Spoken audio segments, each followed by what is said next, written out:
प्रिय भक्तगण, आज हम आपको एक कथा का श्रवण करा रही हूँ जो सुनने मात्र से आपके जीवन में सुख, संपत्ति और धन की वर्षा होगी। तो चलिए कथा को प्रारंभ करते हैं। प्रिय भक्तों, आज मैं आप सभी के समक्ष पीपल की कहानी प्रस्तुत कर रही हूँ। आइए शुरू करते हैं। एक गांव में सेठ और सेठानी रहते थे। उनके पास धन धान्य की कोई कमी नहीं थी, परंतु संतान न होने के कारण वह दोनों बहुत दुखी थे। उन दोनों ने पीपल को जल देने का नियम बना लिया हुआ था। अपने नियम के अनुसार वह हर दिन पीपल देवता को जल चढ़ाते और पूजा करते थे। पीपल का पेड़ उनके गांव से 12 कोस की दूरी पर था। एक दिन सेठानी बोली, जैसे जैसे उम्र बढ़ रही है, शरीर कमजोर होने लगा है। पीपल को जल देकर घर आते आते शरीर थक जाता है और घर के कामों में देर हो जाती है। अगर आप यह कहानी सुन रहे हैं तो पूरा सुनिए। इस कथा को आधा अधूरा छोड़कर जाने की गलती मत करिएगा, क्योंकि इस पवित्र कथा को पूरा सुनने से मन चाहा फल की प्राप्ति होगी। इसलिए इस कथा को पूरा सुने। आप शिव भक्त हैं तो भोलेनाथ का अनादर ना करें। पहले तो मन ही मन सेठ जी चिंता में थी कि घर जाने के बाद इस काम को कैसे संभालेगी, और सेठानी की बातें सुनकर उनकी चिंता और अधिक हो गई, क्योंकि उनको कोई संतान नहीं था। सेठ जी को इस प्रकार निराश देखकर एक दिन सेठानी ने दाई को अपने घर पर बुलाया और कहा कि सेठ जी से कह दो कि मैं माँ बनने वाली हूँ और यह बात तुम आसपास सभी को बता दो। अगर तुम ऐसा करोगी तो मैं तुम्हें 9 लाख हार दूंगी। दाई लालच में आकर सेठानी के कहे अनुसार वैसा ही किया, और 6 महीने पूरे होने के बाद सेठानी ने गोद भराई का कार्यक्रम रखा और पूरे गांव को न्योता दिया। उसके बाद सेठानी ने दाई को फिर से बुलाया और कहा कि 9वां महीना पूरे होते ही जब किसी के यहाँ बच्चा होगा तो उसे मेरे घर लाकर मुझे दे देना, मैं तुझे बहुत धन दूंगी। दाई लालच में आकर सेठानी की बात मान जाती है। सेठानी के 9 महीने के पूरा होने पर दाई ने उनके घर एक नवजात शिशु को लेकर दे दिया, और उसके बाद पूरे गांव में सुनाया दिया कि सेठानी के घर एक बेटा पैदा हुआ है। जब 1.25 महीना पूरा हुआ तो सेठानी ने एक विशाल कार्यक्रम का आयोजन किया और पूरे गांव को बुलाया। बच्चे की मुंह दिखाई की रस्म के दौरान जब लोगों ने पूछा कि बच्चा कहाँ है, तो सेठानी ने एक कट्टा रखकर कहा कि इस कट्टा को देखकर चले जाए, क्योंकि वह सभी के सामने नहीं आएगा, उसे नजर लग सकता है, इसलिए उसे अभी बाहर नहीं ले आएंगे। इसी तरह 5-6 साल बीत गए और गांव वालों ने सेठानी के बेटे को कहीं देखा नहीं। एक दिन सेठानी ने सेठ जी से कहा कि उनका बेटा पढ़ाई के लिए काशी जाएगा। सेठ जी ने उसे पूछा कि उन्होंने तो अब तक उनके बेटे को देखा ही नहीं, तो कैसे उन्हें काशी भेजें। सेठानी ने उत्तर दिया, जैसा मैं कह रही हूँ वैसा ही करो। तुम यह गांव के लोगों को बता दो कि हमारा बेटा काशी पढ़ने के लिए चला गया है। समय बीतते जा रहा था और एक दिन सेठानी सेठ जी से बोली, मेरे बेटे अब 16 वर्षीय हो गए हैं, उनकी शादी की उम्र हो गई है। कृपया आप एक सुंदर सुशील कन्या ढूंढकर मेरे बेटे की शादी करवा दीजिए और घर में एक नई बहू लाइए।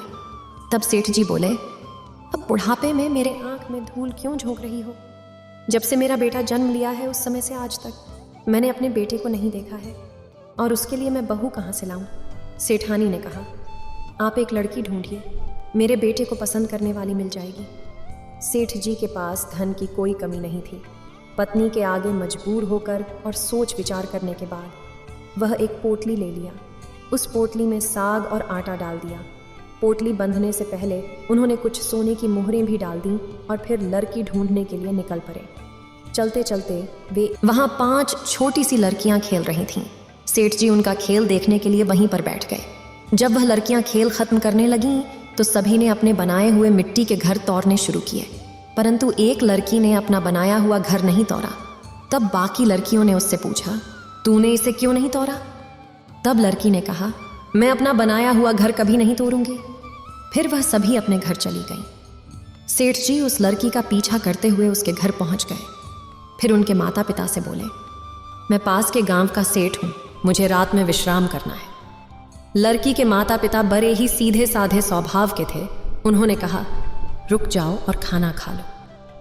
तब सेठ ने कहा, मैं घर से आटा और साग लेकर आया हूं, अगर आपको कोई तकलीफ नहीं है तो उसकी रोटियां बना दीजिए।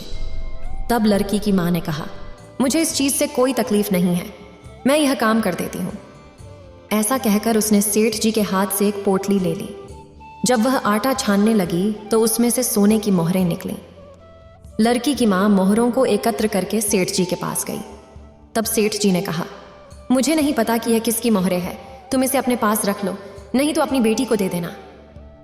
लड़की के माता पिता को सेठ जी की बात पर बड़ी हैरानी हुई और उनसे पूछा, आप कहाँ जा रहे हैं? तब सेठ जी ने जवाब दिया, मैं अपने बेटे के शादी के लिए लड़की खोज रहा हूं। यह बात सुनकर लड़की के माता पिता ने एक दूसरे से सलाह की और सेठ जी से कहा, अगर आपको ठीक लगे तो हमारी बेटी भी आपके बेटे के लिए उपयुक्त हो सकती है। सेठ जी की तो यही इच्छा थी। उनकी बात सुनकर सेठ जी मन ही मन बहुत खुश हुए और वह बोले, आपकी बेटी तो मुझे बहुत अच्छी लगी, पर मेरी एक शर्त है, मेरा बेटा पढ़ने के लिए काशी गया हुआ है, वह अभी नहीं आ सकता। अगर आप दोनों राजी हो तो मैं उसकी शादी कट्टा रखकर करवा दूंगा और बहू को साथ ही ले जाऊंगा। पुराने जमाने में तो ऐसे ही शादी होती थी और आदमी की जुबान की भी कीमत होती थी। लड़की के माता पिता ने सोचा, इनके पास तो इतना धन है, हमारी बेटी राज करेगी, और लड़की के फेरे कट्टा के साथ करवाकर उसे सेठ जी के साथ भेज दिया। सेठ बहू को लेकर घर आए। सेठानी बहू को देखकर बहुत खुश हुई। जब सेठ सेठानी पीपल में जल देने जाते तो बहू पीछे से घर का सारा काम निपटा कर रखती और उनके वापस आने पर वह अपनी सास के पैरों की मालिश करती और खूब सेवा करती। यह सब करते करते 1 साल बीत गया और एक दिन पड़ोसन ने सेठ की बहू से पूछा, तुम किसकी बहू हो? सेठ सेठानी की तो कोई औलाद ही नहीं है। पड़ोसन की बात सुनकर बहू ने कहा, मेरे सास ससुर बहुत अच्छे हैं, मुझे तो ऐसे ही शादी करवा कर ले आए। वे झूठ नहीं बोलते। तब पड़ोसन बोली, क्या तूने अपने पति को देखा है? बहू ने कहा, नहीं, मैंने नहीं देखा। फिर पड़ोसन हंसते हुए वहां से चली गई। सेठ सेठानी के घर आने पर बहू ने पड़ोसन की कही हुई सारी बातें अपनी सास को बता दी और पूछने लगी, मान जी, मेरे पति कहाँ हैं? वे कब आएंगे?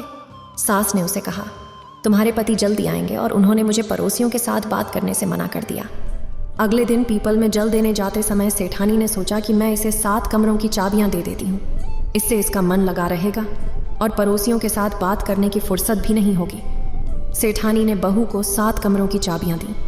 उनके जाने के बाद बहू ने कमरों के दरवाजे खोलने शुरू किए। पहले कमरे में खूबसूरत कपड़े थे। बहू वह कपड़े को लेकर देखती हैं और वो खुश होती। दूसरे कमरे में गहने थे जो उन्होंने हर दिन पहनना शुरू किया। सास ससुर के आने से पहले वो गहने उतार देती। तीसरे कमरे में स्वादिष्ट खाने थे जिन्हें उन्होंने अपने स्वाद के अनुसार खाया और पूरे दिन खुश रहीं। चौथे कमरे में अनाज रखा था। 5वें और 6ठे कमरे में हीरे और जवाहरात थे। बहू अब सब कुछ में व्यस्त थी और खुश रहने लगी।